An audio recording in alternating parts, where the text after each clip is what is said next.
యాప్లు వచ్చిన తర్వాత సామాన్యులకు ప్రయాణాన్ని సులభతరం చేసిన భద్రత విషయంలో మాత్రం తరచూ ప్రశ్నలు తలెత్తుతూనే ఉన్నాయి. తాజాగా గజియాబాద్ కు చెందిన అనుష్క అనే యువతికి ర్యాపిడో డ్రైవర్ నుంచి ఎదురైన చేదు అనుభవం సోషల్ మీడియాలో కలకలం రేపుతుంది. గమ్యస్థానంలో దించిన కాసేపటికే సదరు డ్రైవర్ వ్యక్తిగత నెంబర్ కు మెసేజ్లు చేస్తూ వేధించడంతో బాధితురాలు ఆ వివరాలను నెట్టింట పంచుకుంది. ఈ ఘటనపై ర్యాపిడో సంస్థ ఎలా స్పందించిందో ఇప్పుడు చూద్దాం.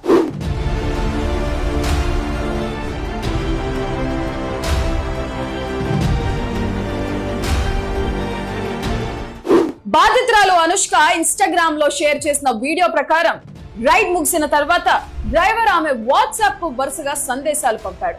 నేనెవరో గుర్తుపట్టలేదా, ఇందాకే కదా మిమ్మల్ని డ్రాప్ చేశాను అంటూ మొదలుపెట్టి, మీరు చాలా అందంగా ఉన్నారు, ఒంటరిగా ఉంటున్నారా, రేపు సాయంత్రం బయటకు వెళ్దామా అంటూ అసభ్యకరంగా ప్రవర్తించాడు. దీనికి ఆమె నీ పని నువ్వు చూసుకోబయ్యా అని హితవు పలికి వెంటనే ఆ నంబర్ ను బ్లాక్ చేసింది. ఈ మొత్తం ఘటన తాలూకా స్క్రీన్ షాట్లు ఇప్పుడు నెట్టింట వైరల్ అవుతున్నాయి. ఈ పోస్ట్ విపరీతంగా వైరల్ కావడంతో ర్యాపిడో కంపెనీ వెంటనే స్పందించింది. డ్రైవర్ ప్రవర్తనను అంగీకరించలేని చర్యగా పేర్కొన్న సంస్థ వినియోగదారుల గోప్యతను ఉల్లంఘించడం తమ సేవా ప్రమాణాలకు విరుద్ధమని స్పష్టం చేసింది.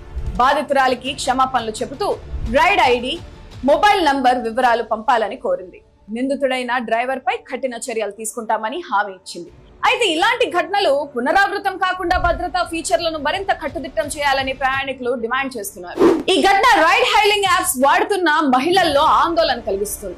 ప్రయాణికుల ఫోన్ నంబర్లు డ్రైవర్లకు నేరుగా తెలియకుండా నెంబర్ మాస్కింగ్ వంటి సాంకేతికత అందుబాటులో ఉన్నా ఇలాంటి ఉదంతాలు ఎలా జరుగుతున్నాయి అనే ప్రశ్నలు తలెత్తుతున్నాయి. కేవలం డ్రైవర్ ను తొలగించడం మాత్రమే కాకుండా మహిళల భద్రత కోసం ఎమర్జెన్సీ బటన్లు, లైవ్ లొకేషన్ ట్రాకింగ్ వంటి ఫీచర్లను మరింత పటిష్టం చేయాలని నెటిజన్లు కోరుతున్నారు.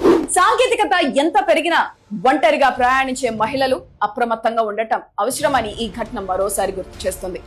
అపరిచిత వ్యక్తుల నుంచి వచ్చే సందేశాలకు స్పందించకుండా వెంటనే సంబంధిత సంస్థలకు, పోలీసులకు ఫిర్యాదు చేయడం ఉత్తమం. మరి ఇలాంటి వేధింపులకు చెక్ పెట్టాలంటే కంపెనీలు ఇంకా ఎలాంటి చర్యలు తీసుకోవాలి? మీ అభిప్రాయాన్ని కింద కామెంట్ లో తెలియజేయండి.